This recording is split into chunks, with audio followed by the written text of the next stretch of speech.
Spring and a matchup of two of the best three hockey teams in the land. Well, two of the best three hockey teams in the Central Division. The Avs go on the road to Minnesota, take on the Wild, who are on the second leg of a back-to-back after getting a victory last night, and they handle Minnesota. Yes, this is a game in which you should be able to go on the road and take on a good team and hopefully have a good result considering the slow and tired legs, but it was dominant for Colorado today. They scored early, they scored often, and 2 out of 4 times they scored on the power play.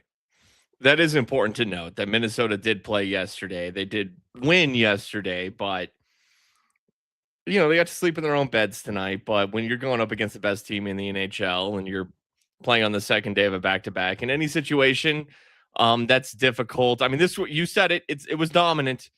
The Avs controlled the puck. They controlled the shots on goal, the scoring chances, all of it throughout this game. Great win. A little bit of revenge for the Wild overtime win a few weeks ago on a weekend day. What an interesting juxtaposition today. Big afternoon in Denver sports. And I've been saying, like, Berto would ask me on the Blitz, he'd be like, hey man, rank the three teams, like their odds to win the championship. And I would go I would go Avalanche 1. And, did the refs screw the Broncos a little bit today? Yeah, they did a little bit. Maybe more than a little bit. But ultimately, like, as that thing concluded, all said and done, Jacksonville outplayed Denver. Yeah. If you want to say, like, who's the best team in the NHL, who's the team that, is legit in this city, and the Nuggets are damn good too. Nuggets are what Jamal Murray's doing right now is insane. I almost might go Nuggets 2, actually. The Broncos might catapult to number 3 on my rankings after today. But the Avs are firmly and clearly number 1. They just traded for Quinn Hughes. Did Quinn do anything in this game? I didn't notice Quinn do much at all in this game. I was expecting to notice him in the game. I expected I saw and respected Brock Faber more with the puck today than I did Quinn Hughes. And I did 100%. Not. Yep, I noticed Faber more today than I did Quinn. So a little odd. And yes, there's games where Cale can kind of be a ghost, but that was something I didn't anticipate today, man. It wasn't an impact game from him. Again, it's the second leg of a back-to-back for Florida, but it is a home back-to-back there. Yes. For Minnesota. Cale was fantastic tonight. And that was my big matchup I was looking at, man. It was just, are you going to step up to the plate when it's head-to-head and you're not playing for Vancouver, who has nothing to play for? And for the first of these divisional rivalries that Quinn gets to be a part of, he struck out. Yeah, he's a -1. He did have 4 shots on goal. Barely noticed him. I really barely noticed him. I didn't notice a lot of Kaprizov. I know that Kaprizov had an assist on that Ryan Hartman goal off the rebound or off the post. It's funny. Will Lutz hits the upright to start the Broncos game today, and it crossed my mind. I was like, how many posts are we going to have hit in this Avs Wild game? And we had quite a few. Brock Nelson ring a couple. Quite for both sides. Lots of big posts day. Whether you're the upright of a field goal, whatever it is in football, or the post in a goaltending net. Lots of posts were hit today. Power play gets 2 goals. You briefly mentioned that before we went on the air.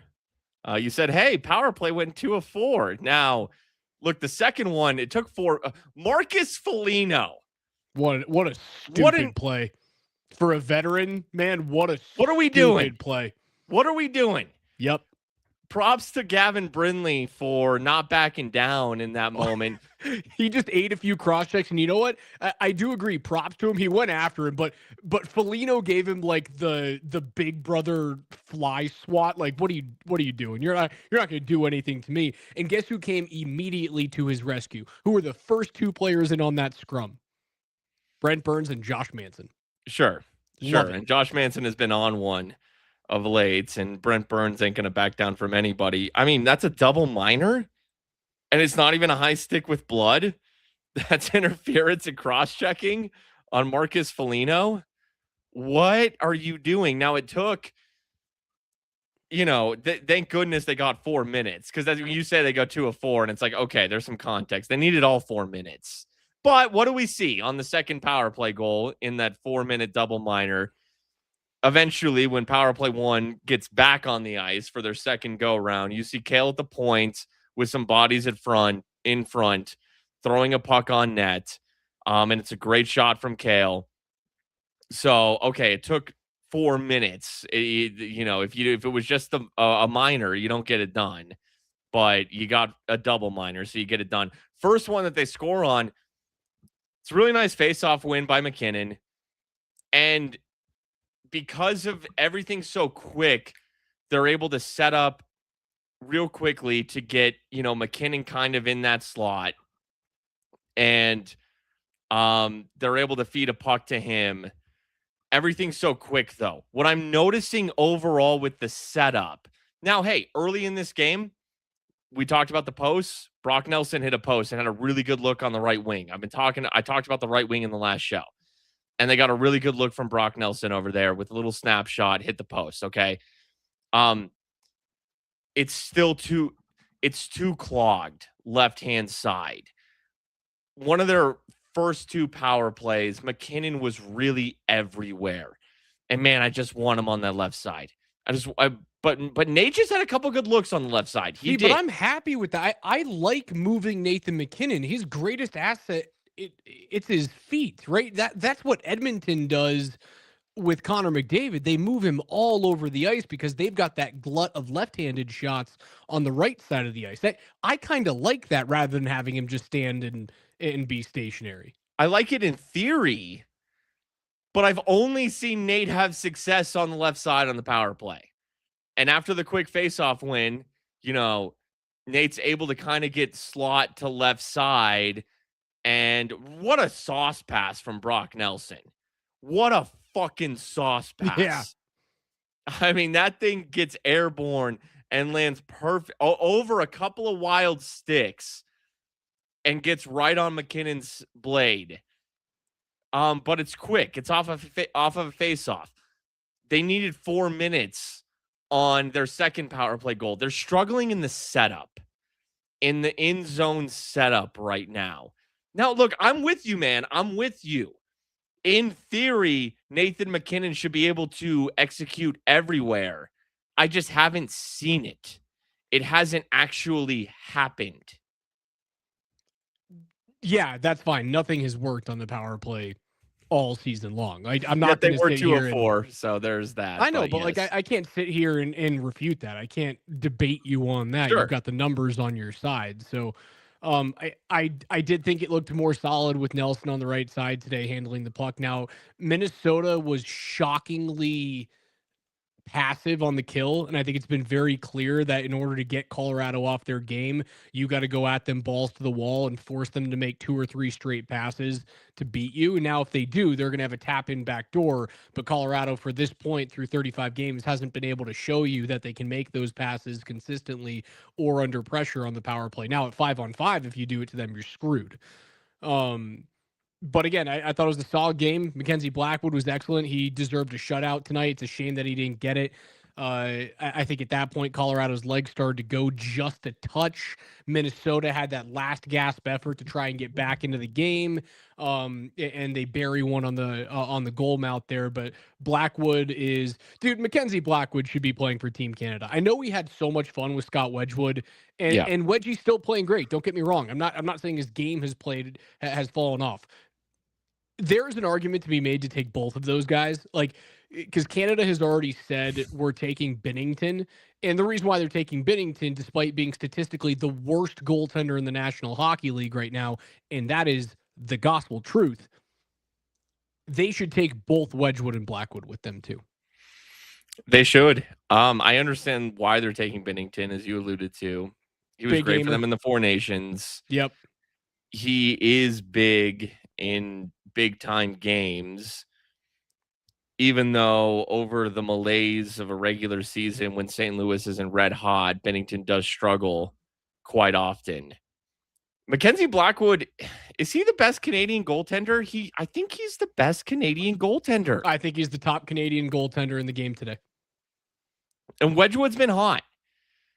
But when you just look at the profile and the body of work and the upside and what everyone is capable of, Blackwood's the dude. I was thinking it in the Four Nations last year. The Avs had just acquired Blackwood, but he was in a much better situation coming over from San Jose. You knew the potential that he had.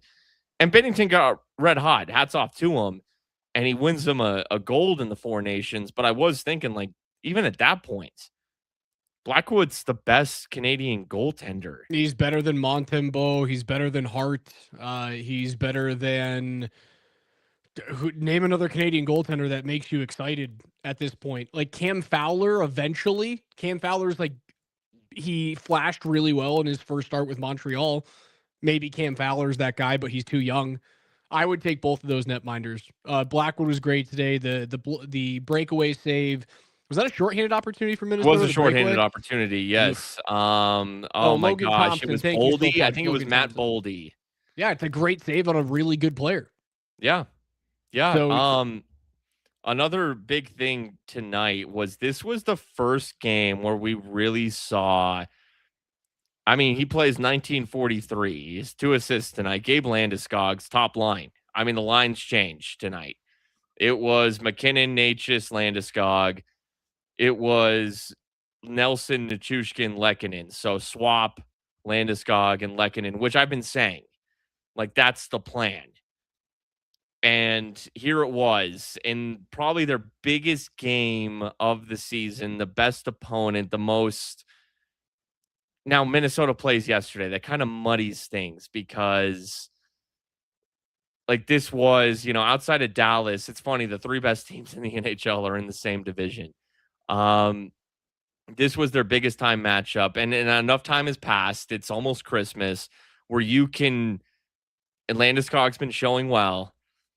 And the ice time has increased, and you knew that this was the plan. His top line today. And I thought in the first period, he was their best player. He was everywhere. He was active. He has the secondary assist on that Natchez goal. He feeds Makar, who puts it to Natchez in the slot. Great shot by Marty Natchez. Gabe Landeskog, I mean, it's here. December 21st, that was the day where he officially returned to the top line. And shout out to the second line too. And look at that the final goal before, the McKinnon empty netter that I didn't even see because I was getting ready for this show. The Brock Nelson goal. Lehkonen, Nichushkin, and Nelson, and Girard and Malinsky, your deep pair. Girard was great in that shift. Girard was excellent, and Girard had a good game overall, I thought. Shout out to Guru, who's going to talk shit about Girard in the chat. Guess what? He had an excellent game today. He did. And he was so good on that final shift, as was Malinsky. But Girard was really the one who was stirring the drink. Nichushkin with the forecheck, Lehkonen with the forecheck, getting it to Nelson on that right side. Those are the lines. As I said recently, Lehkonen was a placeholder, and that's nothing against him. Landeskog needs to be with Natchez and McKinnon. I think you have glazed over the reason why he's able to move up. And it's not because of Nate, and it's not because of Natchez. And honestly, it is because of how well Landeskog is playing, but you glazed over it. The reason why he's able to move up is because Brock Nelson is scoring like a bona fide second line center. And if Brock Nelson was not scoring like a bona fide second line center, the dude's going to score 25 this year. And that's what you need out of a second liner. If you get that, man, you're able to move Arturi Lehkonen down because that's what you worry about by moving talent, by moving first round talent, top 3 pick talent in Gabe Landeskog off of that line. You just go, who's going to score goals, right? You're comfortable with Lehkonen being net front. You're comfortable that Nichushkin playing on his opposite side can play well with him because they've shown in the playoffs that when they're on the ice together, they are productive. But it's all because Brock Nelson is scoring. And it's his line now. The second line is his line. You know, Yes. you need someone to kind of calm things down and be as a center, as a second line center, be the centerpiece of that line.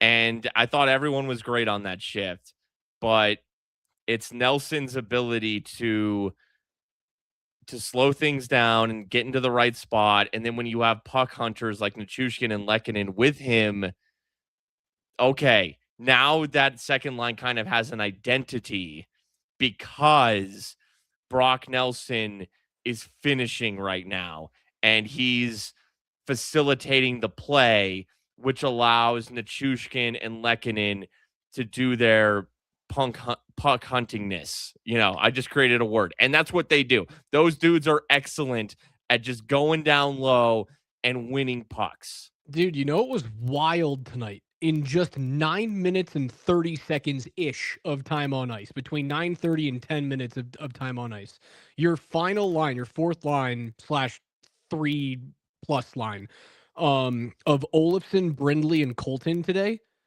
while they were on the ice at 5-on-5 for a total of 7 minutes and 2 seconds together.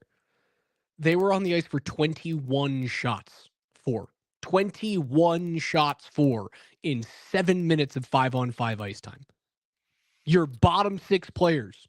Think about how dominant you have to be as a team in terms of puck possession to have your bottom 6 forwards, either your third or your fourth line, however you look at them tonight. It's probably your third line, 3+.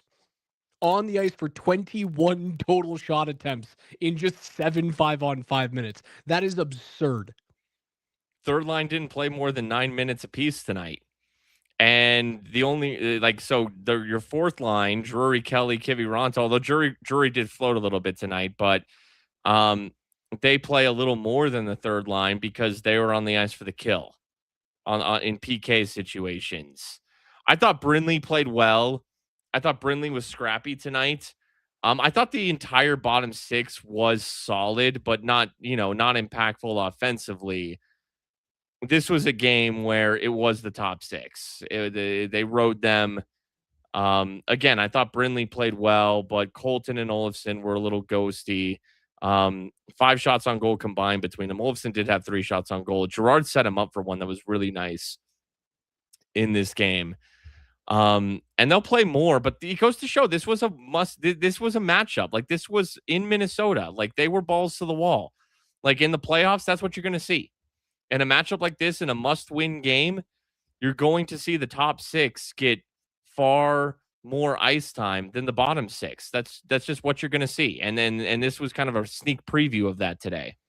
I just don't know how they continue. Like, how do they continue to win games in this dominant of a fashion? Man, it's nuts. And I got to be honest, man, the power play is looking slightly better, although there are times where it frustrates you. The results are starting to creep up. And that should be the scariest thing for the rest of the league is like, oh crap, the most dominant defensive and dominant offensive team in the world is now learning how to play when they have more players on the ice than we do. It's insane that they've been this good without the use of a power play with a less than stellar penalty kill over the last 2 weeks. However, an excellent penalty kill over the course of the first 35 games, and certainly tonight against Minnesota. That's the one flaw that they have right now. And over the past few games, they're starting to get it back. And I do look at Soul here on Twitch. Minnesota did lose center depth, right? And I think you saw that in droves tonight.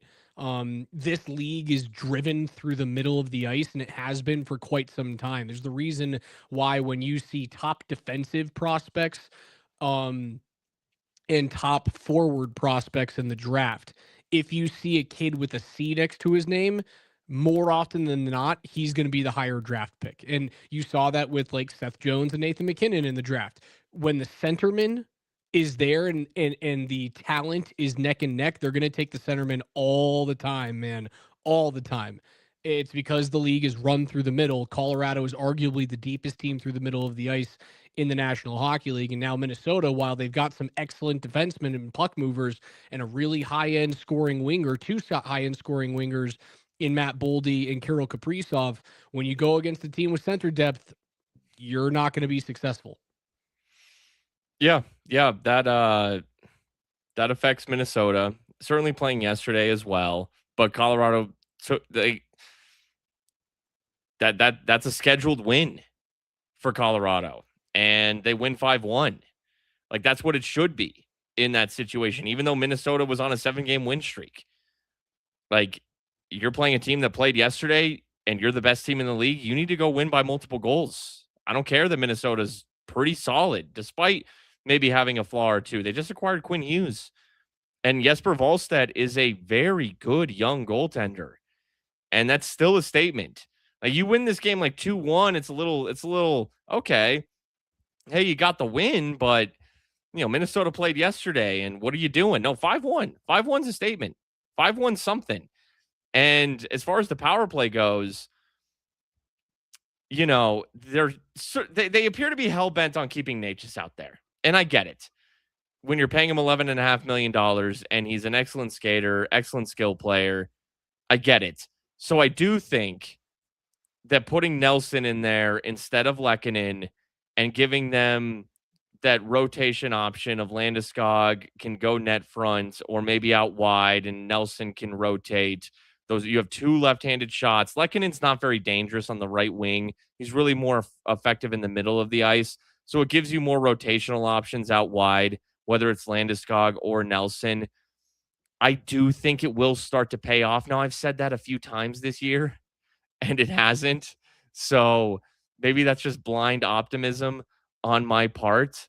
But yeah, if this power play starts to click, then they're going to be even more dangerous.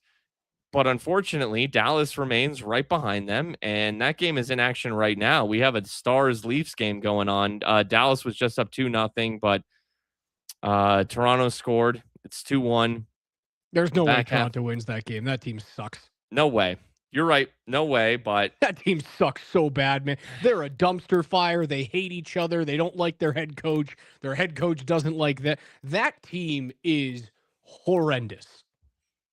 Why did they not fire Berube 2 nights ago? Why are you still throwing him out there tonight? It's Christmas. Let the guy have the holiday. Show him the road later. When you already know your destiny, it just feels like you're like a fait accompli. Like you're just accepting your fate right now by just having a lame duck coach lead you tonight. And it's just a free win for Dallas almost. I mean, anything can happen because, Toronto does have the most recent goal in this game, but it's just going to be these two teams going back and forth and, or at least neck and neck.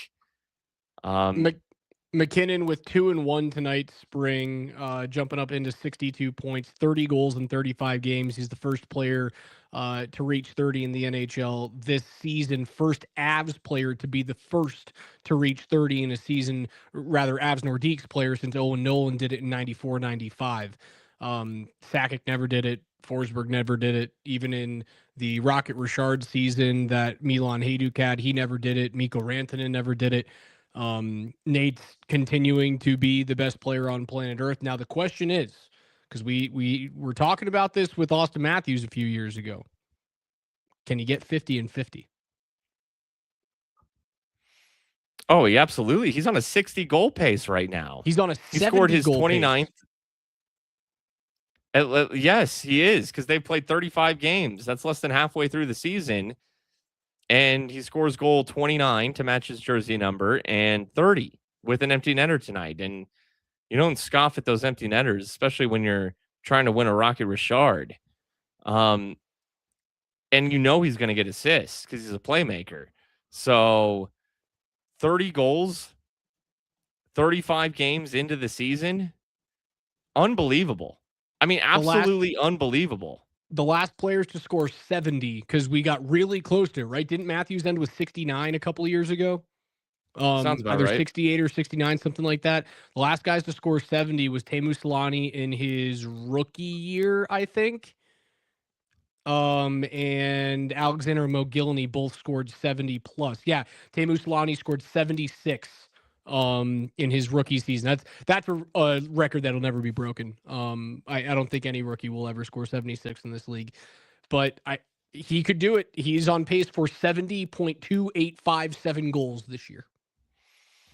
I mean, did you ever think Nathan McKinnon's 60 goals scorer? 51 is his career high in 23-24. And he's on pace for 70. I'm not sure he'll get to 70. He's not necessarily that type of player. It'll probably cool off just a tick. But unbelievable. Dallas just scored. Yeah, So totally. there you They're go. gonna, We're gonna Toronto's finish a this dumpster Sunday fire. night with the Stars remaining 4 points back of Colorado. Colorado will be on a 5-game win streak. Dallas a 4-game win streak, and the destiny just continues. And it just seems more and more likely that we've talked about it for weeks. Dallas, Minnesota, first round. It's going to be 1, 2, 3 in some order. Tonight's like if you're Minnesota, like this hurts your odds to get home ice in the first round. So you're facing Colorado or you're facing Dallas. Better be Dallas. You got to hold off Yeah, the Stars. You got to set up 3 that seed Stars this wild year, first round Spring. matchup. Being that 3 seed this year is brutal. Like, how do you as the 3 seed think about this road? If you're the 3 seed, let's say it's Minnesota, let's game it out.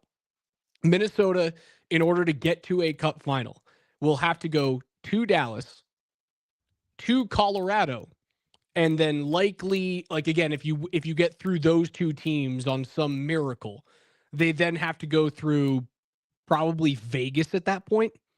Maybe Edmonton, if Edmonton figures it out. Like, they kind of always go on those heaters, but like you'll likely have to go on the road, Dallas, Colorado, Vegas, to get to a cup final. And then who's waiting for you on the other side? Like, maybe Florida gets healthy and then you have to go to the Panthers. Do you think what are the odds? What do you give the percentage chance that Minnesota could upset probably Dallas, but maybe Colorado? I'm not going to rule out that Dallas could catch Colorado. Although I don't think they could handle Colorado. I don't think they can. What about Dallas? And it is important that Minnesota, like, this is what I hate about the back-to-backs is that you don't get the truest gauge of a team. Correct. You really don't. So again, it's impressive that Colorado was able to win 5-1. Like, and they should, even against a very quality team, but that's still not a true gauge of what Minnesota is today. Minnesota needs another centerman. Like, if they find a way somehow, I don't know what their draft capital is right now. I'll actually pull it up and see what they've got going. Like, if they can somehow get Nazem Kadri, I could go, all right, maybe they can do something. They need another centerman. They have nowhere near enough center depth to get it done. Nowhere near. What about, Tyler Sagan's out for the year. There's, there's no back-to-backs in the playoffs. It's a pretty solid matchup, Minnesota versus Dallas. Jesper Wallstedt I know the Avs score 4 on him today, but he's pretty good. He's got tired legs in front of him. Quinn Hughes, got worked by Makar today, but he's still damn good. It's just an interesting matchup to me. Everyone's expecting Colorado Dallas, and it's certainly what I'm expecting. But it wouldn't shock me if Minnesota got through Dallas. No, I think they could do it. I think if you simulated that series 10 times, I think Dallas gets through 6 or 7 out of the 10 times.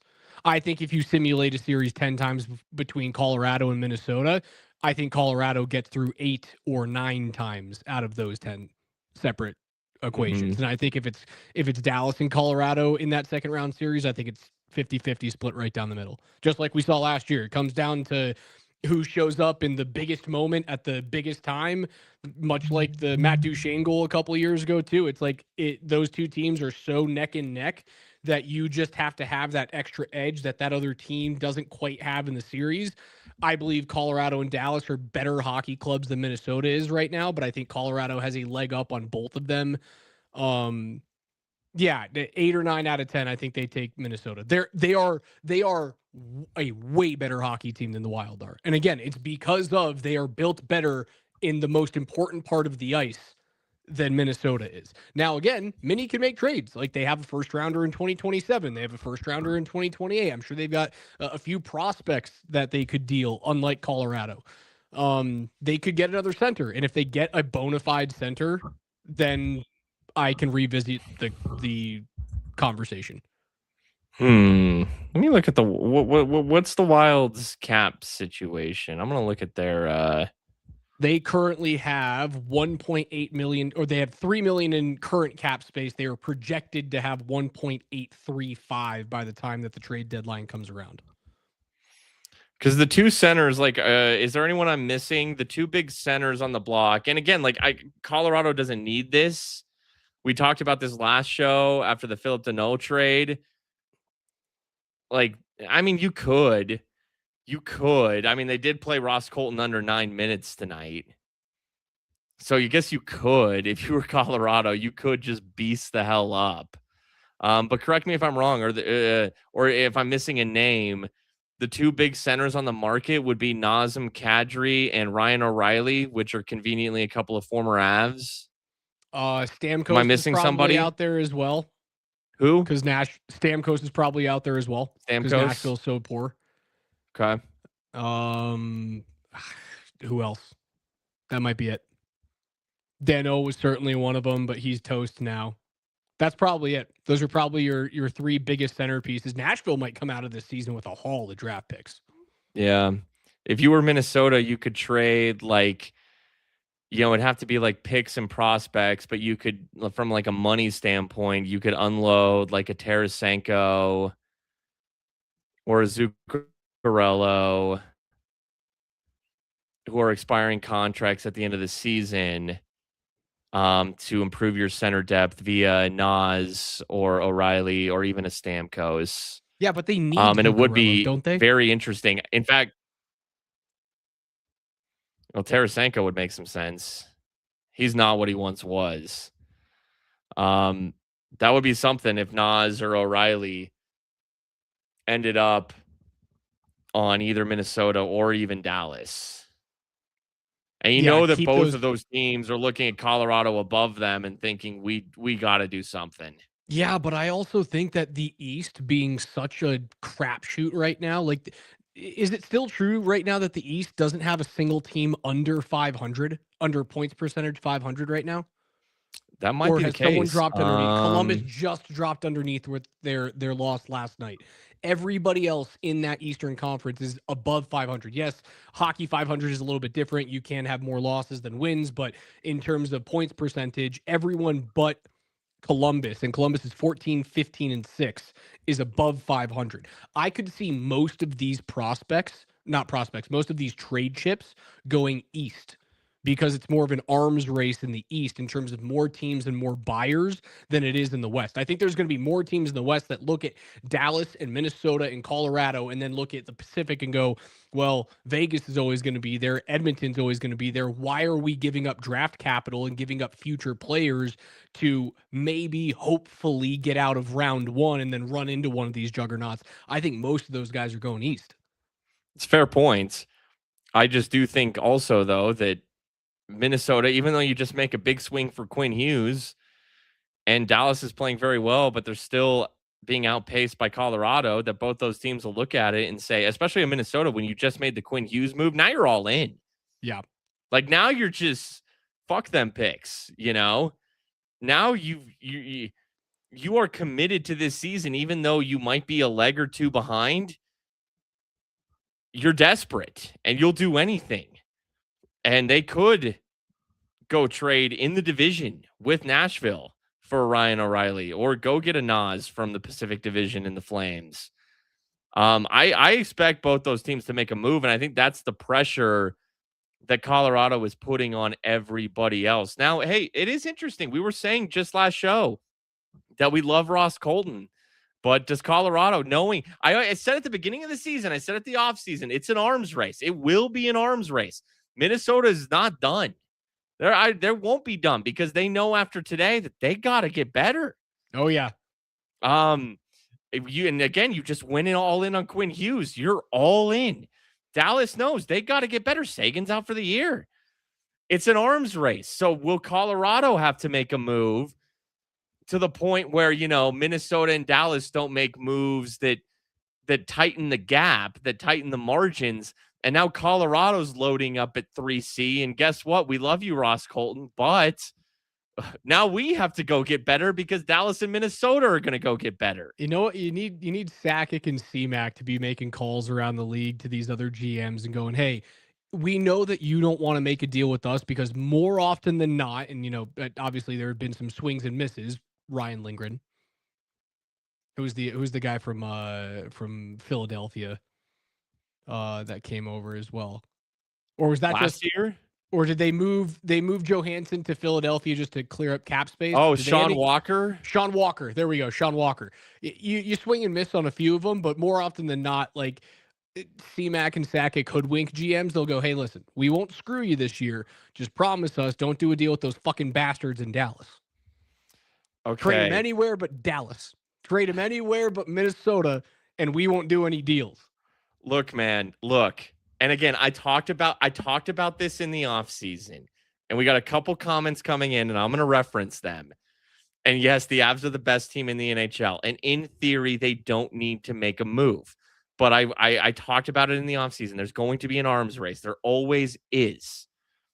Okay? And if you just want to fucking Megazord this thing, Voltron this thing, Thanos with all Infinity Stones this thing, okay? 2 people have commented. Oh, it's amazing. I wasn't even going to bring this up, and it's been my thing, but holy shit, the Avs now have 59 points. And why would I bring this up? This is stupid, right? Well, as I bring the first one to point this out up. Have you noticed that the Pittsburgh Penguins have lost 8 games in a row? Yeah, they're very bad. Can we pick up Sidney Crosby? Says Brad Pond. Some big news in the NHL tonight. If you are watching Pittsburgh lose yet another game, Sidney Crosby tonight became the sole leader in terms of career points for the Pittsburgh Penguins. He not only passes Lemieux on the franchise list, but he passes Lemieux on the NHL's all-time scoring list, and he moves into sole possession of 8th with his 1,724th point of his career. So he gets to go down as the greatest Penguin of all time statistically, and with his cups and playing there for that many years, you could go, hey, I've done everything I needed to here. I passed Mario. Maybe I'm not going to pass him on the goal scoring list. Now he would have to stay another 2 seasons likely in order to pass Mario at 690 goals. He has already passed him on assists.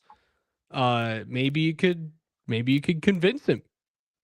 Pittsburgh's playing right now. They're hosting the Canadiens, who he was like, and I don't know how firm these rumors were in the offseason, but remember Kevin Weeks tweeted a photo of the skyline of Denver. Yeah. And then Montreal was linked to Pittsburgh. That's who Pittsburgh is playing tonight. Montreal, they were up 3-2, but Noah Dobson has scored in the third period to make it 3-3. So it's possible Pittsburgh could lose their 9th straight game here tonight. And yes, Pittsburgh is over 500, as you mentioned, Raj. The East, every team is over 500 except for Columbus, who's just 1 game under 500. But 8 straight losses is no joke. And we all know what Pittsburgh really is. And I don't know. Like, it just feels like that team needs to rebuild.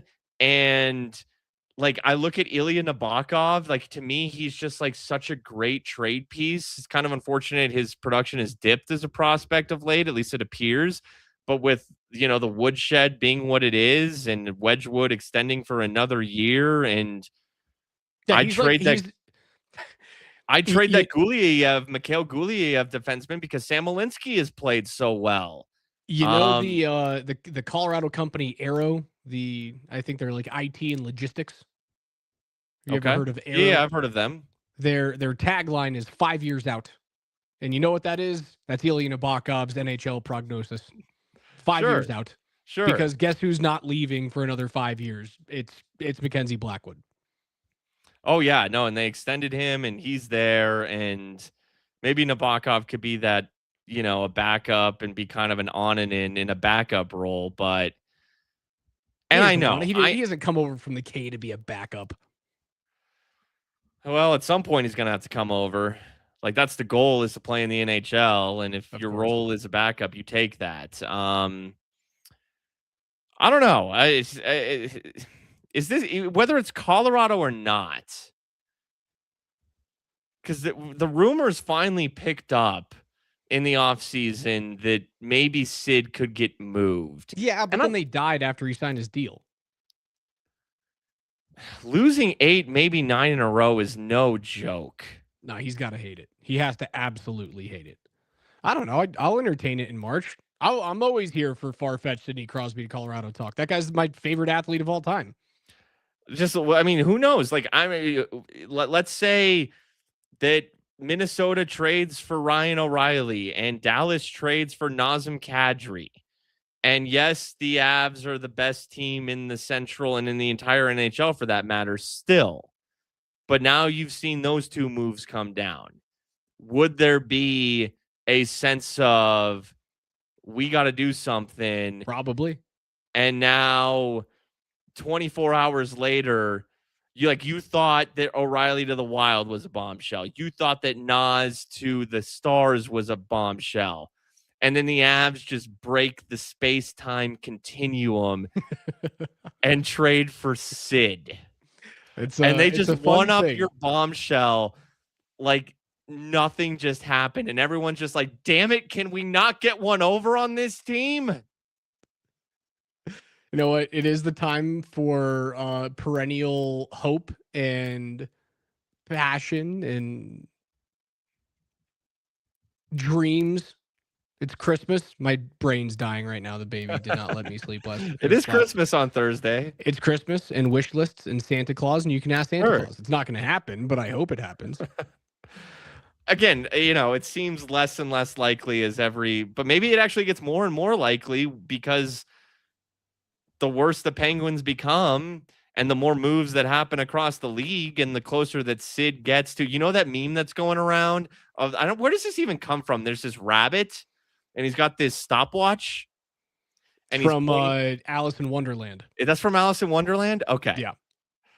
Well, Sid, bud, time's ticking. Okay. You're running out of miles on the old legs. I don't know. I mean, who knows? Like, who saw Mikko getting traded? Who saw? Yeah, good points. Who knows what February has in store for us? And I think that the Avs are putting pressure on Dallas and Minnesota and the rest of the league for that matter, but certainly the two teams directly behind them in the Central, that I think those two teams in particular, Dallas and Minnesota, are going to swing. And will the Avs have a swing back at them? And you know what the best part about it is? Nate and his best buddy Sid get to spend 2 weeks together in beautiful Italy. And all Nate is going to be doing is going, it's fun playing next to me, isn't it? You don't want to do this for just 2 weeks. It's fun playing next to me, isn't it? And the trade deadline's in early March, right? The trade deadline is like 10 days after the Winter Olympics end. Psyops. This might be the most romantic trip to Italy in the history of vacations to Italy. The most romantic trip to Italy since Nate got married in Italy this year? Since then? Italy is just a beautiful place. And magical things happen there. It's where Nate's relationships and his hopes and dreams go to become reality. He marries the love of his life last year at a beautiful Tuscan villa or whatever it is, and he'll be able to hang out in Torino with his best friend and collude around or against the NHL. Oh boy, the timing actually lines up perfectly. Uh, Unbelievable. all right, Spring. Avs going to win. They'll be back out on the ice on Tuesday evening as they host the Utah Mammoth at 7 p.m. Mountain. But the best team in hockey continues to roll, man. We'll talk to you guys Tuesday, couple days before Christmas. Make sure you guys tune in tomorrow morning, 7 a.m. with Mosier Lombardi and Kane. Unfortunately, they're gonna have to break down a pretty bad Broncos loss, so don't miss any of that tomorrow all day long in Altitude 92.5. But for Spring, I'm Raj.